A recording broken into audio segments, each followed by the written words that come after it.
Warface has been around for a few years now and has seen a ton of changes since James originally provided coverage on it. Since this is my first time with the game though, everything from this point forward will be from a new player perspective. I'm Colt from MMOHuts.com, and here's our first look at Warface.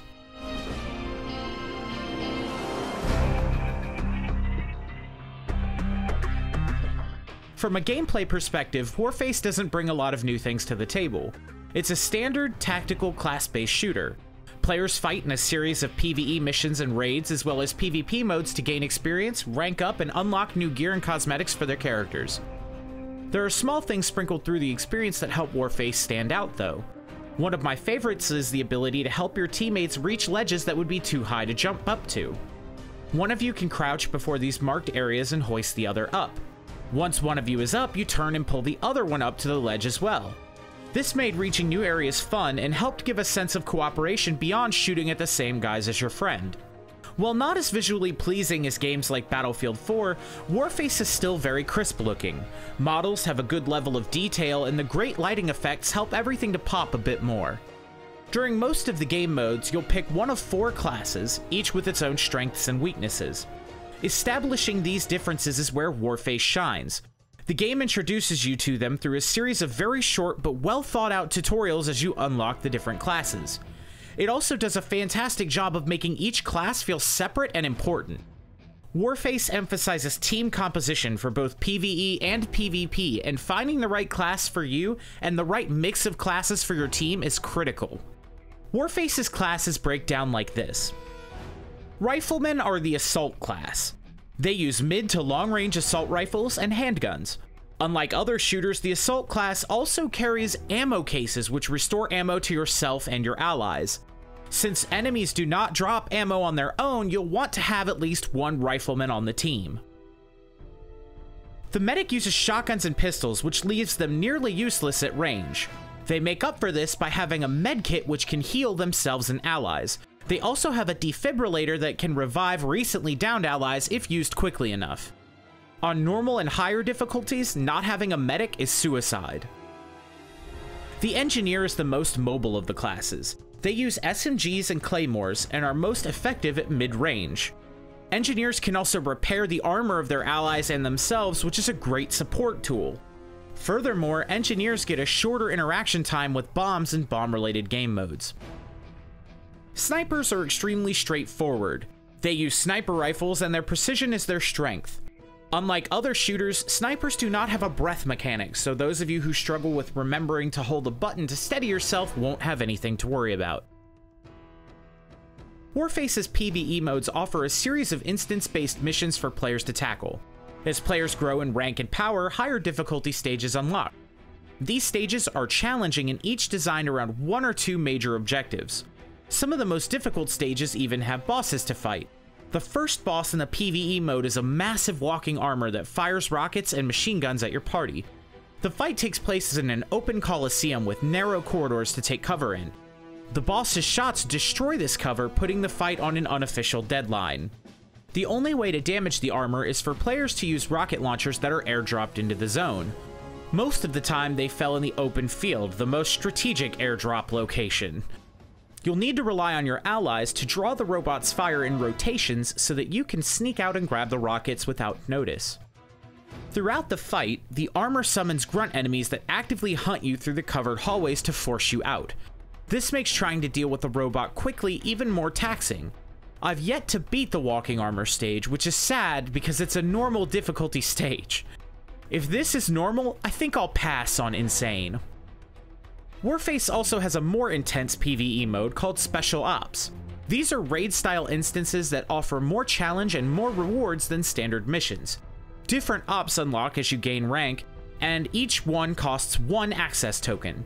You can buy them with real-world money, but you're given a daily allowance of them if you have fewer than 10, so you can use them up and keep getting more for free. I tried the first op mission, Icebreaker, and had a blast. When you enter the raid, there's a group of Blackwell soldiers leading a massive assault on this snowy coast. You take out their aerial weaponry with guided rockets, and then make your way to a massive silo where they're attempting to take control. This is as far as I've made it. The squad I ran with when I tried this continually wiped on the turret drop segment. It was still fun though, and I look forward to trying it again. Warface features 8 different PvP modes across 20 maps. Some maps are only available for certain game types. Most of the maps felt small, but not cramped. There were a lot of varied elevations, small passageways, and tons of objects to take cover behind. The one exception was the tag and bag map I played, which felt massive and creepy, but also jarringly empty. The 8 modes break down like this. Blitz mode splits players into 2 teams. The defending team sets up and defends a bomb. The attacking team tries to infiltrate a specific section of the map and disarm the bomb. Blitz mode has no respawns, so killing the other team works to end a round as well. Team Deathmatch, the tried and true FPS classic. You and your team fight against the others, and the first to 150 kills wins. Simple. The capture mode is a combination of attack and defend and capture the flag. The attacking team tries to steal a warhead and take it back to their base. The enemy team tries to kill them before they can. This mode also has no respawns, so completely killing the other team works as a win condition as well. Storm sees the attacking team try to capture and control a single point on a map. Once they maintain control for a set period, the next point unlocks. The attacking team must try to completely capture as many of the 3 points as they can as quickly as they can. Once time is up, the teams switch sides. Whichever team captures more points the fastest wins the match. Tag and bag. Like the kill confirmed mode from Call of Duty, it's a free-for-all where you earn points for killing enemies and claiming the dog tags they drop. Free-for-all is the classic every man for himself mode. Shoot anything that moves and reach the score limit first. Domination is the standard control points mode. You and your team must take over 3 different points throughout the match. The more points you have control of, the faster your team builds up score. The first to reach the score cap wins. In Plant the Bomb, the attacking team tries to carry the bomb to one of 2 plant points. The bomb takes about 6 seconds or so to set up unless you're playing an engineer. Your team must then defend the bomb from the enemy until it detonates or every member of one team is dead. Progression in Warface will feel familiar to shooter fans. You earn experience for things you do in a match, and at certain intervals you gain new ranks. New ranks unlock new missions to play, but offer other rewards as well. One way Warface's system sets itself apart is that you can choose what you want your next unlock to be. Between every match, you can select one of 3 categories: weapon, armor, and accessory. The XP you earn in that match puts you closer to your chosen unlock. Once you meet the XP requirement, the item in question is yours to keep. If you don't want to wait for a specific unlock, you can spend Warface cash, which you get for playing missions and matches, to rent the stuff you want for a set period. There's also the option to spend this currency on permanent versions of the gear. Like every free-to-play game, Warface features an in-game cash shop. This is where players go to rent or buy equipment and repair items they already own. The permanent versions of guns have a durability meter that degrades over time, and as it does, the performance of the gun can suffer.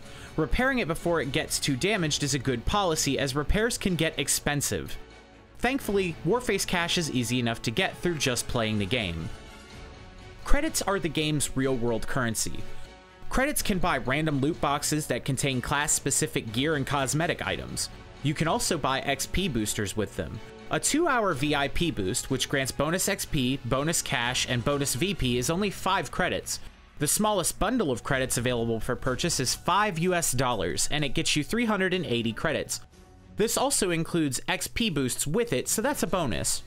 The most expensive things in the store are body skins, which cost between 600 and 900 credits per skin. The boxes are the only things that could potentially affect gameplay because they give guns, but they narrowly avoid being pay to win. Guns in the game have set stats and trade-offs. Spending money won't get you a gun that's noticeably better than the free ones. Even as a level 1 player against higher level opponents, I had no problems winning matches with the starter equipment. Overall, Warface is a fast-paced and fun shooter that requires a bit more thought than your standard Call of Duty match. The closest comparison I can draw is Battlefield. Like in Battlefield, you'll live and die based on team composition and your ability to cooperate with your teammates. Renting and having to repair guns is a bit of a drag, and the currency used to do so is easy enough to get though, so it hardly matters. If you're looking for a free-to-play shooter with a ton of content and solid progression, Warface is for you. Well, that's all for today. Let me know what you think down in the comments below. Make sure you subscribe and keep it locked on MMOHuts.com for all the latest gaming news and reviews.